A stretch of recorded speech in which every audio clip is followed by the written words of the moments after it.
Di malam hari hujan yang lebat, sebuah kereta yang membawa kekasih Sol Mudok menuju arah aliansi Murim.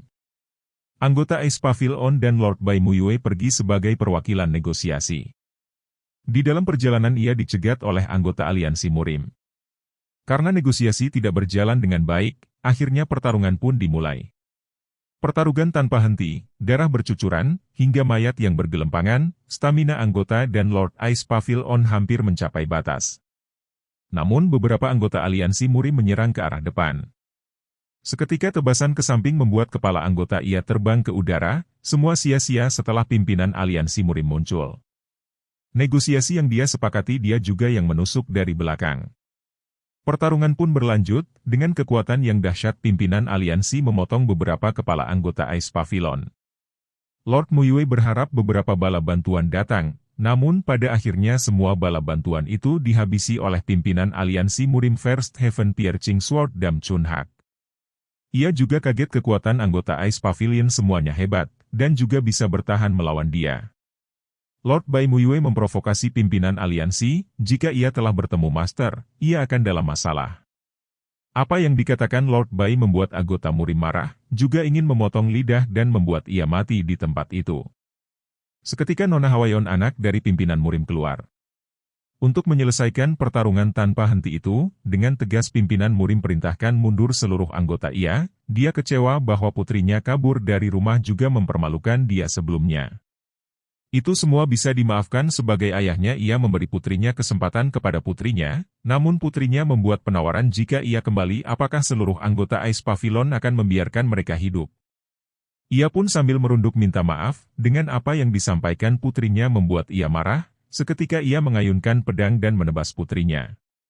Dengan kecewa yang dia rasakan, ia pun memerintahkan seluruh anggota Murim untuk memberes kekacauan ini, Lord Bai Muyue bertarung sampai titik darah penghabisan. Semua itu sia-sia seluruh anggota mati tanpa sisa. Pada akhir hidup Hwayeon ia berpikir ingin kembali, janji yang ia buat tidak bisa dia tepati. Di kediaman Istana Es Laut Utara Norhen si Palace Master Sol Mudok mendengar kabar. Anggota Ice Pavilion termasuk Lord Bai Muyue, yang pergi sebagai perwakilan untuk membahas negosiasi dengan aliansi Murim. Namun menghadapi pertempuran dan seluruhnya dihabisi. Kematian bawahannya memicu kemarahan Master Mudok. Ia hampir membekukan seluruh istana Pavilion, dia juga tidak memaafkan apa yang telah pimpinan aliansi Murim lakukan, dan juga dia akan membuat seluruh Murim hilang dari peta. Akhirnya dia bersiap-siap menyerang aliansi Murim. Akhirnya, Master Sol Mudok tiba di aliansi Murim. Tanpa basa-basi, dia dan pasukannya menghabisi seluruh anggota Murim. Pimpinan aliansi Murim juga mengalami kekalahan, beberapa pedang yang menancap di punggungnya, ia juga kehabisan ki. Pada akhirnya, ia memohon untuk dibunuh oleh Master Norten si Palace, yaitu Sol Mudok. Sebelum dibunuh, dia menanyakan mengapa ia membunuh putrinya. Namun, Dam Chunhak hanya tersenyum. Mengingat anaknya bermain cinta-cintaan dengan barbarin seperti dia. Seketika, Sol Mudok mengeluarkan pedang ki mengarah ke jantung pimpinan aliansi Murim, Dam Chunhak. Sebelum dia mati, kenangan bersama putrinya muncul dalam ingatan, juga penyesalan yang ia rasakan. Sol Mudok mencabut pedang yang menancap di punggung Dam Chunhak tanpa menunjukkan perasaan apapun, dan ia hanya menatap bulan dengan tenang. Di tempat kediamannya, ada sebuah bunga yang layu berada di atas meja. Dia merasakan hanya bunga itu yang tersisa dalam hidupnya sambil meratapi. Seketika, ingatan Sol Mudok muncul bersama wanita yang ia cintai, Hwayeon, membawa bunga lotus yang mekar untuk menunjukkan kepada Sol Mudok. Lotus of Love, bunga yang hanya mekar pada saat pasangan kekasih sungguh mencintai satu sama lain. Hwayeon tidak meragukan perasaan terhadap dia, meskipun ia tadinya kecewa karena Lotus of Love tidak mau mekar, tapi sekarang bunganya mekar dengan sangat indah. Itu bukanlah cinta yang bertepuk sebelah tangan. Sol Mudok memeluk Hwayeon dengan mengatakan, siapa lagi yang dia cintai selain kamu, Hwayeon? Setelah kembali sadar dari ingatannya, dia berpikir akan memenuhi seisi taman dengan bunga lotus. Tidak peduli seberapa keras upaya dia untuk melupakannya, justru itu kebalikan dari apa yang ia pikirkan. Seketika, bunga lotus mekar di hadapannya. Ia pun memanggil pengawal untuk menemukan seseorang yang bisa menjelaskan apa yang sedang terjadi. Dengan sigap, pengawal menjalankan perintahnya. Beberapa hari kemudian, Man Bagja, artinya mengetahui semua yang ada di dunia, berkumpul di Norten Sea Ice Palace. Semua yang ada di situ kebingungan kenapa Master Sol Mudok memanggilnya. Akhirnya, pintu dibuka, dan semua yang ada di situ kaget melihat ribuan bunga lotus yang mekar. Ada yang menafsirkan karakter cinta tertulis di tangkainya seakan disulam. Ada juga yang heran kenapa bunga sangat langka bisa sebanyak itu. Sol Mudok pun muncul dan menjelaskan bahwa ia menjelaskan pemilik tanaman itu adalah dia. Sebelum itu, dia dengan kekasihnya telah membuat mekar bunga Lotus of Love dengan cinta. Namun, saat kekasihnya tewas, bunga juga ikut layu.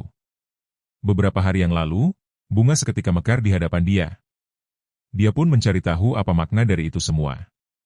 Kemudian, salah satu yang berada di situ mengatakan bahwa seseorang untuk terlahir kembali di tubuh yang baru. Dengan kata lain reinkarnasi, ia bereinkarnasi di suatu tempat di dunia lain. Dengan tersenyum, ia mempunyai harapan. Dia pun menginginkan cara cepat menemukan kekasihnya. Kalau Lotus of Love samar-samar bersinar saat pasangan kekasih ada di tempat yang sama.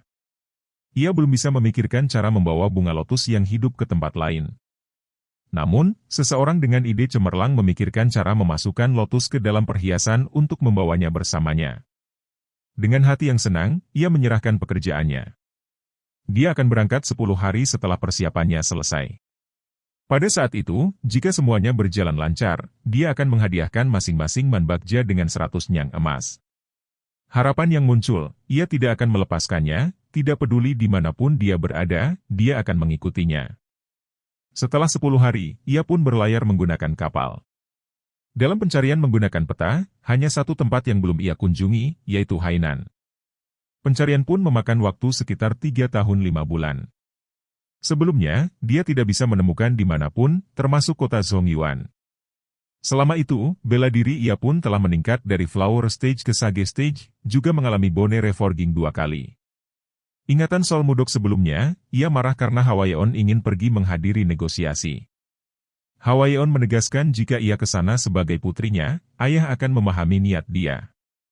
Namun, Sol Mudok juga menegaskan itu semua bisa jadi jebakan.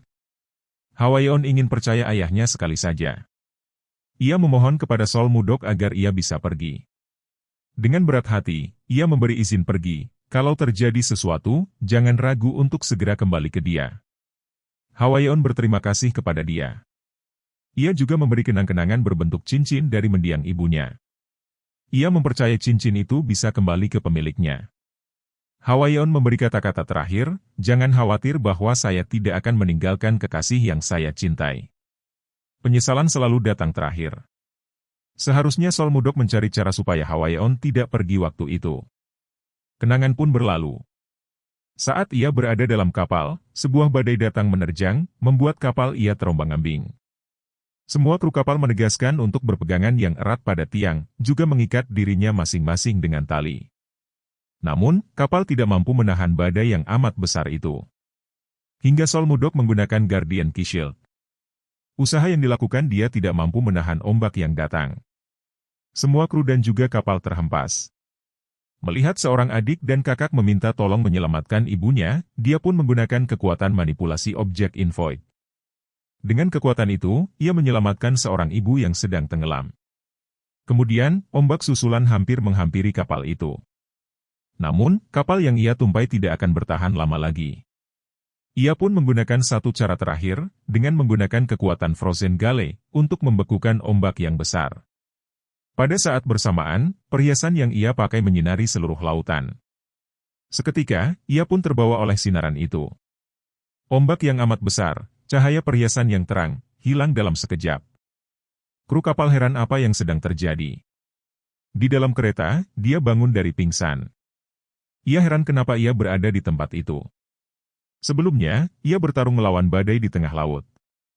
Tiba-tiba, sebuah teriakan muncul dari luar. Seekor monster lalat besar sedang mengejar beberapa orang, juga ada 2 perempuan yang bernama Sabina dan Ani terjebak di tengah monster-monster itu. 2 anggota lainnya ingin menyelamatkan mereka. Sebuah ki pedang muncul tiba-tiba membelah monster dan kereta kelas atas. Ternyata, Sol Mudok menggunakan kekuatan dengan jari telunjuk. Dia pikir ia berada di kota Zongyuan. Karena ia melihat beberapa orang asing, juga ada seekor lalat besar muncul di hadapannya membuat dia panik dan kaget.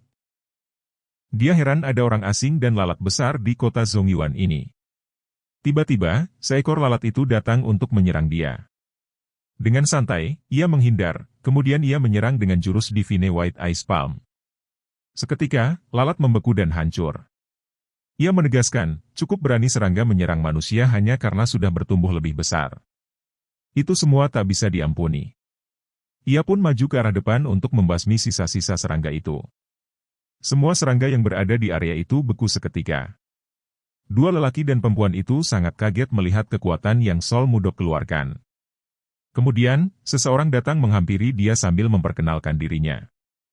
Ia bernama Edmund Rule, Ketua Asosiasi Pedagang dengan Bahasa Asing. Ia sungguh berterima kasih telah menyelamatkan kelompoknya. Ia juga menanyakan nama seorang Magic Swordsman itu. Namun, Sol Mudok kebingungan apa yang dia sampaikan, karena perbedaan bahasa. Sol Mudok menanyakan, apa kalian dari Zhong Yuan? Namun, tidak ada satupun dari kelompok itu yang mengerti apa yang ia katakan.